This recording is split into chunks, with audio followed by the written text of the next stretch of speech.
Amazon का जंगल सिर्फ पेड़ों और नदियों का एक विशाल संग्रह नहीं है। यह पृथ्वी का धड़कता हुआ दिल है, एक ऐसी दुनिया जो अपनी ही लय में जीती है। यहाँ ऊंचे ऊंचे पेड़ आसमान को ढक लेते हैं, जिससे सूरज की रोशनी भी जमीन तक पहुंचने के लिए संघर्ष करती है।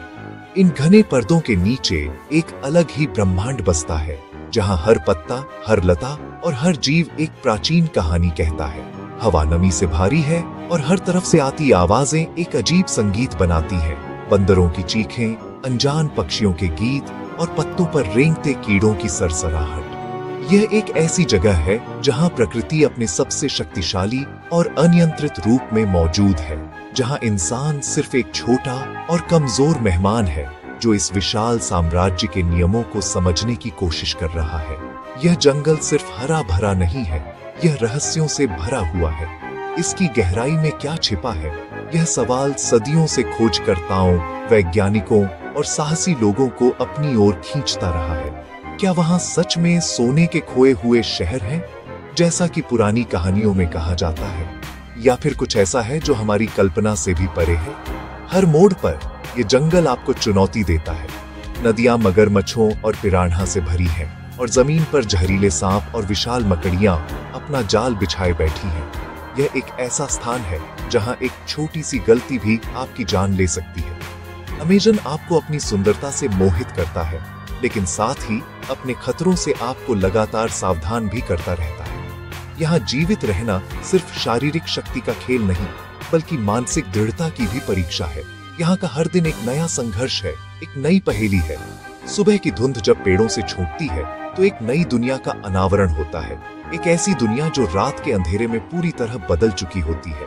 जानवरों के पद चिन्ह नई कहानियां सुनाते हैं और टूटी हुई टहनियां बताती हैं कि रात में कौन सा विशाल जीव यहाँ से गुजरा था।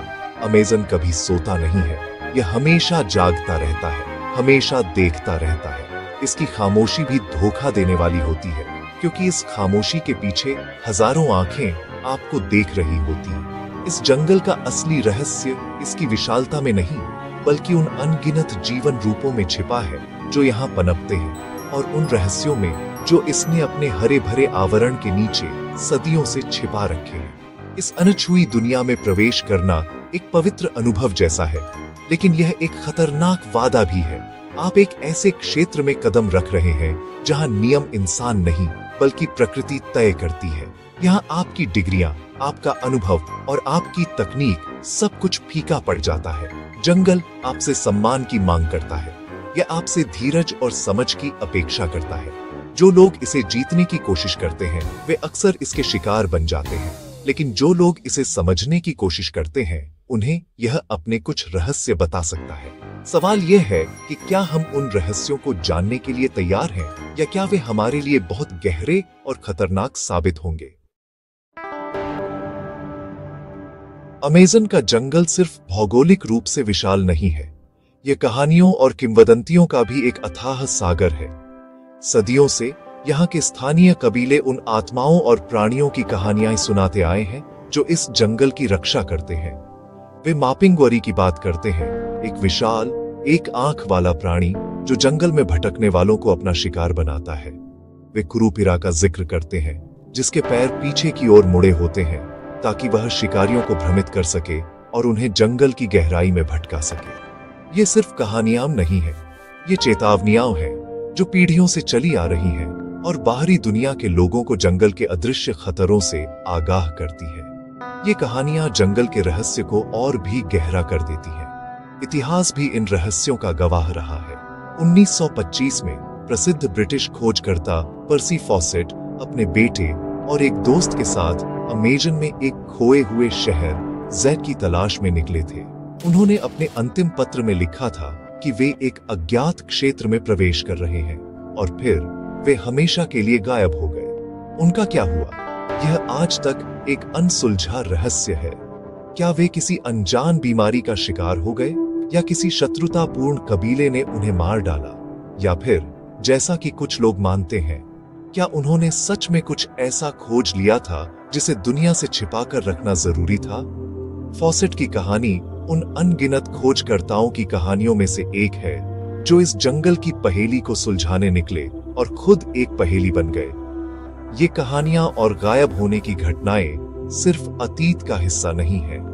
आज भी अमेज़न में ऐसे कई क्षेत्र हैं जहां कोई इंसान नहीं गया है। ये टेरा इनकॉग्निटा, अज्ञात भूमि, आधुनिक खोजकर्ताओं के लिए सबसे बड़ा आकर्षण है। ये वे स्थान हैं जहां नक्शे खाली हैं और सैटेलाइट तस्वीरें भी घने पेड़ों के कारण कुछ नहीं दिखा पाती। वैज्ञानिक मानते हैं कि इन क्षेत्रों में ऐसे पौधे और जीव हो सकते हैं जो विज्ञान के लिए पूरी तरह से नए हों। शायद ऐसी बीमारियां भी जिनका कोई इलाज न हो, लेकिन स्थानीय लोगों का मानना है कि इन जगहों पर कुछ और भी है, कुछ प्राचीन, कुछ शक्तिशाली और कुछ ऐसा जो नहीं चाहता कि उसे परेशान किया जाए। इन किंवदंतियों और ऐतिहासिक रहस्यों ने हमारे अभियान की नींव रखी। हम सिर्फ नए पौधों या जानवरों की खोज में नहीं निकले थे। हम इन कहानियों की सच्चाई जानना चाहते थे। हम ये समझना चाहते थे कि अमेज़न के बारे में ऐसा क्या है जो लोगों को अपनी ओर खींचता है और फिर उन्हें निगल जाता है। क्या ये सिर्फ जंगल के प्राकृतिक खतरे हैं या वाकई में कोई अज्ञात शक्ति यहाँ काम कर रही है? इन्हीं सवालों ने हमें उस विशिष्ट स्थान को चुनने के लिए प्रेरित किया। एक ऐसा क्षेत्र जो अपनी अजीब घटनाओं और स्थानीय मिथकों के लिए बदनाम था। हम विज्ञान और रहस्य के संगम पर खड़े थे, ये जानने के लिए उत्सुक कि पर्दा उठने पर क्या सामने आएगा।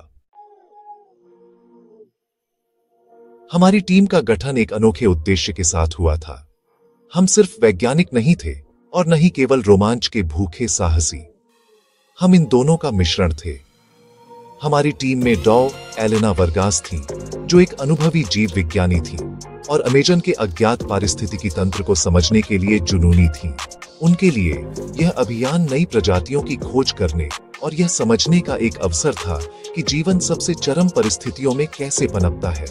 उनका दृष्टिकोण पूरी तरह से तार्किक और वैज्ञानिक था, लेकिन उनकी आंखों में भी एक चमक थी जो बताती थी कि वह भी जंगल के रहस्यों से अछूती नहीं है। वह उन पौधों को खोजना चाहती थी जिनके बारे में स्थानीय शमान दावा करते थे कि उनमें आत्मा से बात करने की शक्ति है। टीम का दूसरा महत्वपूर्ण सदस्य बेन कार्टर था, एक पूर्व सैनिक और सर्वाइवल एक्सपर्ट। उसका काम हमारी सुरक्षा सुनिश्चित करना और हमें जंगल के भौतिक खतरों से बचाना था। बेन ने दुनिया के सबसे खतरनाक इलाकों में काम किया था, लेकिन अमेज़न उसके लिए भी एक नई चुनौती थी। वह किंवदंतियों पर विश्वास नहीं करता था। वह केवल उन खतरों पर ध्यान केंद्रित करता था जिन्हें वह देख और छू सकता था। जहरीले जानवर, अस्थिर जमीन और अप्रत्याशित मौसम। लेकिन वह उन स्थानीय कहानियों से आकर्षित था जो एक अदृश्य शिकारी के बारे में बताती थी। उसके लिए यह एक रणनीतिक पहेली थी, एक ऐसा दुश्मन जिसे आप देख नहीं सकते, उससे कैसे लड़ा जाए। और फिर मैं था, एक पत्रकार और इतिहासकार जो इन कहानियों को रिकॉर्ड करने और सच्चाई को दुनिया के सामने लाने के लिए यहाँ आया था। मुझे पर्सी फॉसेट की कहानी ने हमेशा आकर्षित किया था और मैं यह जानना चाहता था कि क्या उन किंवदंतियों में कोई सच्चाई है। मैंने महीनों तक स्थानीय कबीलों के साथ समय बिताया था, उनकी कहानियां सुनी थीं और उनके विश्वासों को समझने की कोशिश की थी। उन्होंने मुझे एक ऐसे क्षेत्र के बारे में बताया था जहां नदियां गलत दिशा में बहती हैं और पेड़ रात में अपनी जगह बदल लेते हैं।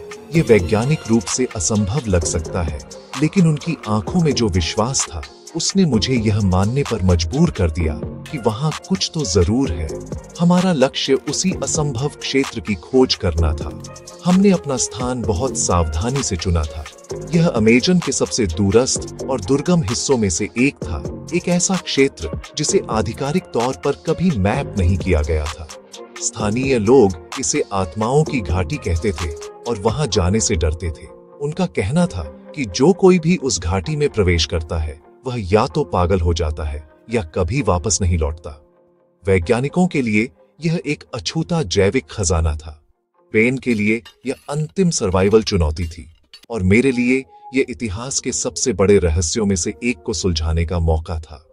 हम तीनों, विज्ञान, अस्तित्व और रहस्य, एक साथ मिलकर उस अनजाने की ओर बढ़ रहे थे, इस बात से अनजान कि हम जो खोजने जा रहे हैं वह हमारी कल्पना से कहीं ज्यादा अजीब और खतरनाक होगा। जैसे ही हमारे हेलीकॉप्टर ने हमें जंगल के किनारे पर उतारा और उसकी गड़गड़ाहट दूर हवा में विलीन हो गई, एक अजीब सी खामोशी ने हमें घेर लिया। यह शहर का सन्नाटा नहीं था, यह एक जीवित सन्नाटा था जो अनगिनत अनदेखी जिंदगियों की उपस्थिति से भरा हुआ था। हवा इतनी नम थी कि सांस लेना भी एक प्रयास जैसा लग रहा था और हर तरफ से आती कीड़ों की भिनभिनाहट एक निरंतर पृष्ठभूमि संगीत की तरह थी। हमने अपना पहला कदम उस घनी हरियाली में रखा और तुरंत ऐसा महसूस हुआ जैसे हम एक अलग ही दुनिया में प्रवेश कर गए हैं। जमीन नरम और दलदली थी और हमारे भारी जूते हर कदम पर कीचड़ में धंस रहे थे। विशाल पेड़ एक छत की तरह हमारे ऊपर फैले हुए थे, जिससे दिन के उजाले में भी एक धुंधलका सा छाया हुआ था। जंगल ने तुरंत हमें अपनी क्रूरता का एहसास कराया। पहले ही दिन हमें एक नदी पार करनी पड़ी जो नक्शे पर एक पतली सी रेखा की तरह दिख रही थी, लेकिन हकीकत में वह एक तेज बहाव वाली कीचड़ भरी धारा थी। बेन ने हमें चेतावनी दी कि पानी में एनाकोंडा और इलेक्ट्रिक ईल हो सकते हैं, इसलिए हमने रस्सी की मदद से बहुत सावधानी से उसे पार किया। हर कदम एक जोखिम था। कांटेदार लताएं हमारे कपड़ों को फाड़ रही थीं और अदृश्य कीड़े लगातार हमें काट रहे थे। यह सिर्फ शारीरिक रूप से थका देने वाला नहीं था, यह मानसिक रूप से भी ड्रेनिंग था। आपको हर पल सतर्क रहना पड़ता था, हर छाया पर नजर रखनी पड़ती थी और हर आवाज को पहचानना पड़ता था। अलगाव की भावना बहुत तेजी से हम पर हावी होने लगी। कुछ ही घंटों के भीतर हम बाहरी दुनिया से पूरी तरह कट चुके थे। हमारा सैटेलाइट फोन काम नहीं कर रहा था और हमारे चारों ओर मीलों तक सिर्फ और सिर्फ जंगल था। हम 3 इंसान इस विशाल उदासीन प्रकृति के बीच अकेले थे। रात में यह भावना और भी तीव्र हो जाती थी। जब हम अपने कैंप के चारों ओर आग जलाकर बैठते थे तो अंधेरे से अजीब और डरावनी आवाजें आती थीं। ऐसी आवाजें जिन्हें डॉग वर्गास जैसा विशेषज्ञ भी नहीं पहचान पा रहा था। कभी कभी ऐसा लगता था जैसे कोई हमारे कैंप के चारों ओर चक्कर लगा रहा है, लेकिन जब बेन टॉर्च लेकर देखने जाता तो उसे कुछ नहीं मिलता था। जानवरों के साथ हमारी मुठभेड़ें भी सामान्य नहीं थीं। हमने बंदरों के झुंड देखे जो हमें देखकर चिल्लाने के बजाय चुपचाप हमें घूरते रहते थे, जैसे वे हमारा मूल्यांकन कर रहे हों। एक बार एक विशाल जगुआर हमारे कैंप के पास से गुजरा, लेकिन उसने हम पर कोई ध्यान नहीं दिया। वह बस चलता गया, जैसे हम उसके लिए अदृश्य हों। यह अजीब था, क्योंकि एक जगुआर आमतौर पर अपने क्षेत्र में घुसपैठियों को बर्दाश्त नहीं करता। ऐसा लग रहा था जैसे जंगल के जानवर भी किसी अजीब नियम का पालन कर रहे हैं, या शायद वे हमसे ज्यादा किसी और चीज से डरते थे। इन शुरुआती दिनों ने हमें यह स्पष्ट कर दिया कि हम सिर्फ एक जंगल में नहीं हैं, हम एक ऐसे क्षेत्र में हैं जहां प्रकृति के नियम अलग तरीके से काम करते हैं। जैसे जैसे हम जंगल की गहराई में उतरते गए, चीजें और भी अजीब होने लगी। यह अब केवल शारीरिक चुनौतियों के बारे में नहीं था, अब कुछ ऐसा हो रहा था जिसे हम तर्क से समझा नहीं सकते थे। सबसे पहले हमने ध्वनियों पर ध्यान दिया।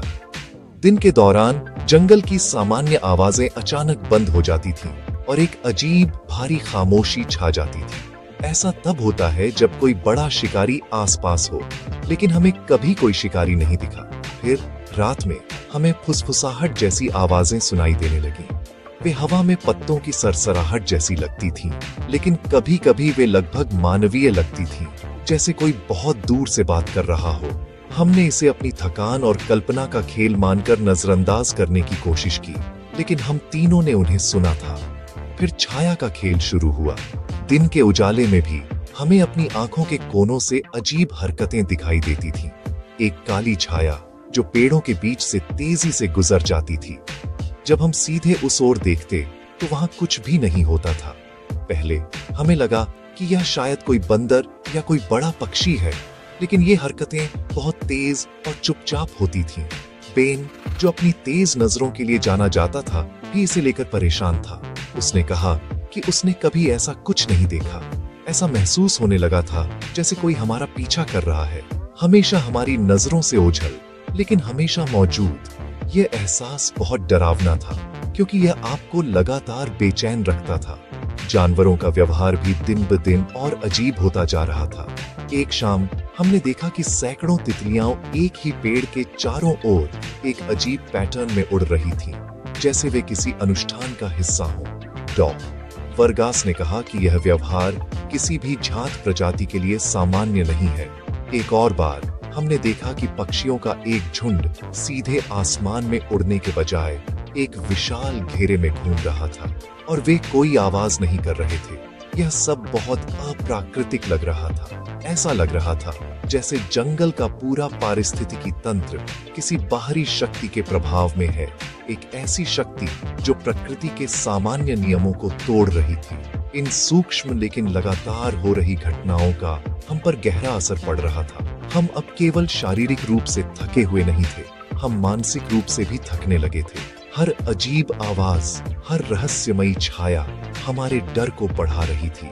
हम एक दूसरे से कम बात करने लगे थे और हर कोई अपनी ही सोच में डूबा रहता था। तर्क और विज्ञान, जो हमारे सबसे बड़े हथियार थे, अब इन घटनाओं को समझाने में नाकाम हो रहे थे। जंगल अब सिर्फ एक स्थान नहीं रह गया था, यह एक जीवित प्राणी की तरह महसूस होने लगा था। एक ऐसा प्राणी जो हमें देख रहा था, हमें परख रहा था और शायद हमारे साथ खेल रहा था। और हमें यह एहसास होने लगा था कि हम इस खेल के नियमों को बिल्कुल नहीं जानते। हमारे अभियान का एक महत्वपूर्ण हिस्सा हमारी तकनीक पर निर्भर था। जीपीएस, सैटेलाइट फोन और डिजिटल कंपास। हमने सोचा था कि इन उपकरणों के साथ हम कभी नहीं भटक सकते, लेकिन जैसे ही हम आत्माओं की घाटी के करीब पहुंचे, हमारी तकनीक ने हमें धोखा देना शुरू कर दिया। सबसे पहले हमारे जीपीएस उपकरणों ने अजीब व्यवहार करना शुरू कर दिया।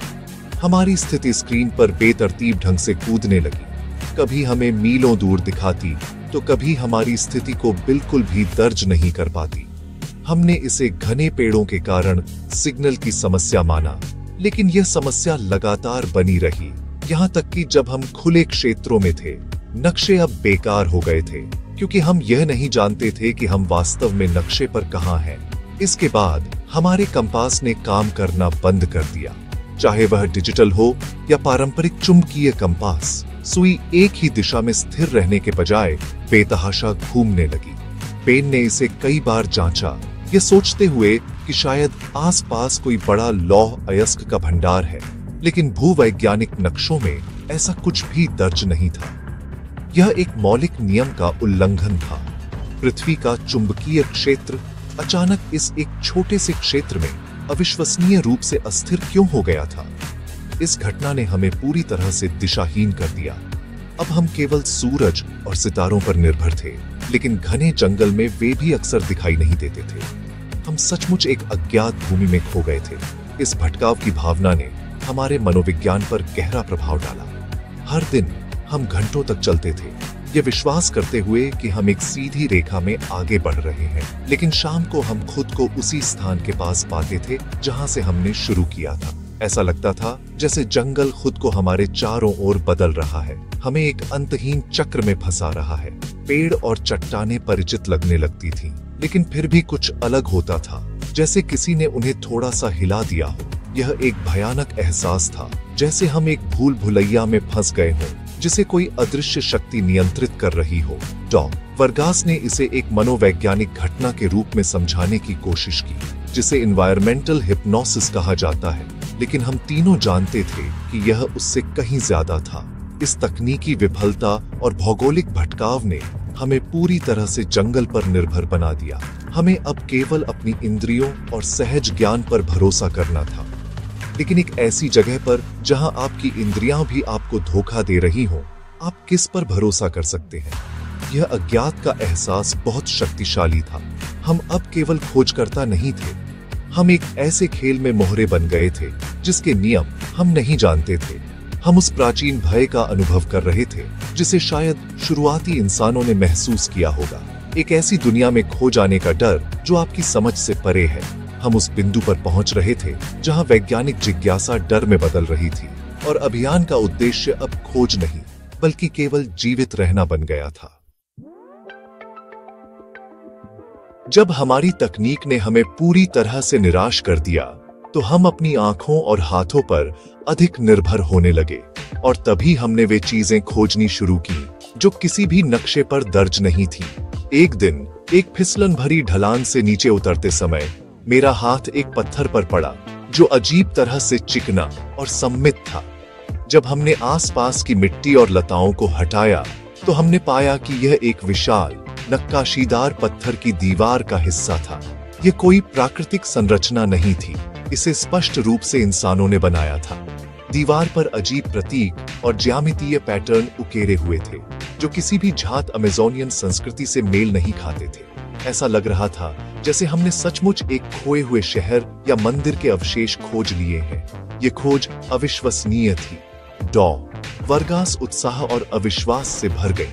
उन्होंने पत्थरों के नमूने लिए और नक्काशी का अध्ययन करना शुरू कर दिया। ये खंडहर बहुत पुराने लग रहे थे, शायद हजारों साल पुराने, और वे एक ऐसी तकनीक से बनाए गए थे जो उस समय के लिए उन्नत लगती थी।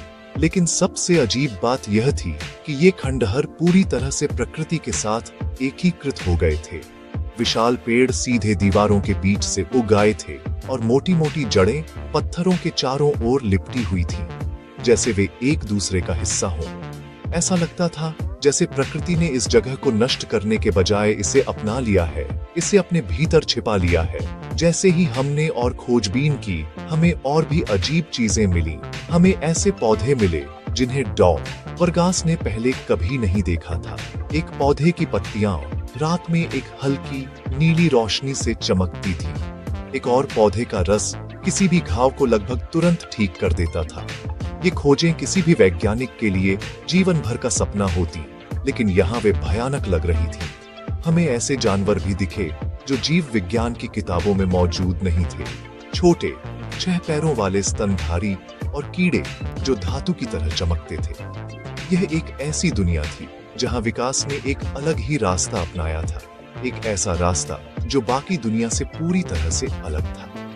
इन खंडहरों के बीच हमें अजीब चट्टानें भी मिली। वे सामान्य चट्टानों की तरह नहीं दिखती थी, वे लगभग जैविक लगती थी, एक चिकनी घुमावदार सतह के साथ जो स्पर्श करने पर थोड़ी गर्म महसूस होती थी।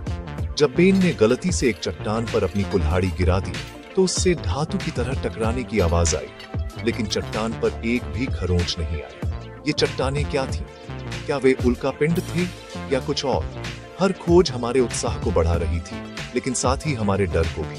हम एक ऐसी जगह पर थे जो हमारे ज्ञान की हर सीमा को तोड़ रही थी। हमने जो खोजा था वह इंसानी इतिहास और विज्ञान की समझ को हमेशा के लिए बदल सकता था, लेकिन हमें यह भी महसूस हो रहा था कि हम कुछ ऐसा उजागर कर रहे हैं जिसे शायद छिपा ही रहना चाहिए था। खंडहरों की खोज के बाद रहस्यमयी घटनाएं और भी तीव्र और व्यक्तिगत हो गईं। अब यह केवल अजीब आवाजों या छायाओं के बारे में नहीं था, अब चीजें सीधे हमारे साथ हो रही थीं। एक रात जब हम अपने टेंट में सो रहे थे तो हमें बाहर से किसी के चिल्लाने की आवाज सुनाई दी। यह एक इंसानी आवाज थी और यह मदद के लिए पुकार रही थी। बेन तुरंत अपनी राइफल लेकर बाहर भागा, लेकिन वहां कोई नहीं था। पद चिन्हों का कोई निशान नहीं था और जंगल में पूरी तरह से खामोशी थी। वह आवाज कहां से आई थी? क्या यह सिर्फ एक भ्रम था या कोई हमारे साथ एक भयानक खेल खेल रहा था? इस घटना ने हमें अंदर तक हिला दिया, क्योंकि अब खतरा अमूर्त नहीं बल्कि वास्तविक लग रहा था। हमारे उपकरण भी रहस्यमय तरीके से खराब होने लगे। एक सुबह डॉ. वर्गास ने पाया कि उनके कैमरे के सारे मेमोरी कार्ड पूरी तरह से खाली हो गए थे, जैसे उन्हें जानबूझकर मिटा दिया गया। हमारे टॉर्च की बैटरियां जो पूरी तरह से चार्ज थीं, अचानक खत्म हो गईं। बेन का रेडियो जो हमारा एकमात्र आपातकालीन संपर्क था, अचानक काम करना बंद कर दिया, और जब उसने उसे खोला तो अंदर के तार पिघले हुए लग रहे थे, जैसे किसी ने उस पर अत्यधिक गर्मी का इस्तेमाल किया हो। यह तोड़-फोड़ जैसा लग रहा था, लेकिन हम तीनों हमेशा एक दूसरे की नजरों में थे। कोई बाहरी व्यक्ति यह कैसे कर सकता था?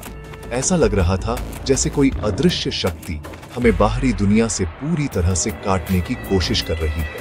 सबसे डरावनी घटना तब हुई जब हम दृश्य भ्रम का अनुभव करने लगे। एक दोपहर जब हम खंडहरों के एक हिस्से की जांच कर रहे थे तो मैंने देखा कि पत्थर की दीवारों पर बनी नक्काशी हिल रही है।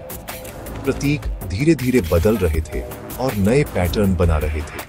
मैंने अपनी आंखें मली, यह सोचते हुए कि यह थकान का असर है, लेकिन जब मैंने दोबारा देखा तो वे अभी भी हिल रहे थे। उसी समय डॉ वर्गास चिल्लाई। उन्होंने दावा किया कि उन्होंने पेड़ों के बीच एक लंबा धुंधला मानव आकृति देखा है जो उन्हें घूर रहा था और फिर वह हवा में गायब हो गया। हम सभी का डर अब चरम पर था। हमारा दिमाग हमें धोखा दे रहा था, या हम सच में कुछ ऐसा देख रहे थे जो इस दुनिया का नहीं था। इन घटनाओं ने टीम के भीतर तनाव को बढ़ा दिया। हम एक दूसरे पर शक करने लगे थे। क्या हम में से कोई एक यह सब कर रहा है? क्या कोई पागल हो रहा है? डर और व्यामोह ने हमारी तार्किक सोच को खत्म कर दिया था। हम सो नहीं पा रहे थे और हर छोटी सी आवाज पर चौंक जाते थे। स्थानीय लोगों की कहानियां अब हमें मूर्खतापूर्ण नहीं लग रही थी। वे कुरूपिरा और जंगल की अन्य आत्माओं की बात करते थे जो घुसपैठियों को पागल कर देती है। क्या हम उसी का अनुभव कर रहे थे? क्या यह कोई अलौकिक शक्ति थी या कोई अज्ञात खुफिया एजेंसी जो अपनी तकनीक का इस्तेमाल करके हमें डरा रही थी? कारण जो भी हो, एक बात स्पष्ट थी, हम यहां सुरक्षित नहीं थे और हमें जल्द से जल्द यहां से निकलना था। अंतिम घटना वह थी जिसने हमारे भागने का फैसला किया। उस रात हम अपने कैंप में आग के चारों ओर बैठे थे। हर कोई चुप और डरा हुआ था।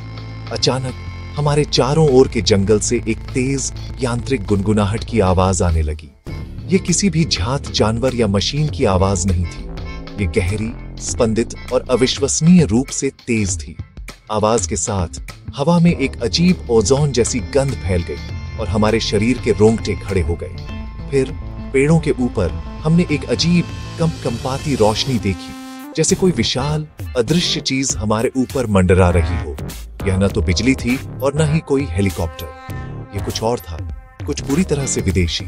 उसी क्षण बेन, जो हमेशा शांत और नियंत्रित रहता था, चिल्लाया, भागो अभी। उसके चेहरे पर जो आतंक था वह मैंने पहले कभी नहीं देखा था। हम में से किसी ने भी सवाल नहीं किया। हमने अपना सारा कीमती सामान, हमारे उपकरण, हमारे नमूने, हमारी डायरियां, सब कुछ वहीं छोड़ दिया और बस दौड़ पड़े। हम अंधेरे में बिना किसी दिशा के बस उस भयानक आवाज और रोशनी से दूर भाग रहे थे। हम गिरते रहे, उठते रहे और भागते रहे। हमारे पीछे हमें ऐसा महसूस हो रहा था जैसे जंगल खुद ढह रहा है, जैसे कोई विशाल शक्ति हमारी उपस्थिति से नाराज हो गई है और हमें नष्ट करने पर तुली है। ये एक शुद्ध आदिम भय था, जीवित रहने की एक हताश दौड़। हम नहीं जानते कि हम कितने समय तक भागे, घंटों या शायद पूरे दिन। अंत में थके हुए और घायल हम एक नदी के किनारे पहुंचे और बेहोश हो गए। जब हम जागे तो हमें एक स्थानीय मछली पकड़ने वाली नाव ने बचाया। हम उस घाटी से मीलों दूर थे, लेकिन हमारे दिमाग में वह आतंक अभी भी ताजा था। हमने अपने बचावकर्ताओं को समझाने की कोशिश की कि हमने क्या देखा, लेकिन हमारे पास कोई सबूत नहीं था। हमारी कहानी पागलपन जैसी लग रही थी। हम खाली हाथ लौटे थे, लेकिन हमारे दिमाग उन यादों से भरे हुए थे जिन्हें हम कभी नहीं भूल सकते। हम उस अज्ञात से बच निकले थे, लेकिन उसकी छाया हमेशा हमारे साथ रहेगी। आज 2025 के अगस्त महीने की 28 तारीख को हम अभी भी उन सवालों के साथ जी रहे हैं। अमेज़न में वास्तव में क्या है? क्या वे खंडहर एक भूली हुई सभ्यता के थे? वे अजीब पौधे और जानवर क्या थे? और सबसे महत्वपूर्ण, वह अंतिम रात को क्या था? वह आवाज, वह रोशनी, वह भयानक उपस्थिति, क्या यह कोई अलौकिक घटना थी, कोई उन्नत तकनीक, या हमारे डरे हुए दिमाग का एक सामूहिक भ्रम? हम नहीं जानते। अमेज़न ने अपने रहस्यों को वापस ले लिया और हमें केवल एक चेतावनी के साथ जाने दिया। यह जंगल एक ऐसी जगह है जहां इंसान को दखल नहीं देना चाहिए। कुछ रहस्य ऐसे होते हैं जिन्हें अनसुलझा ही छोड़ देना बेहतर होता है, और अमेज़न के रहस्य उनमें से सबसे गहरे हैं।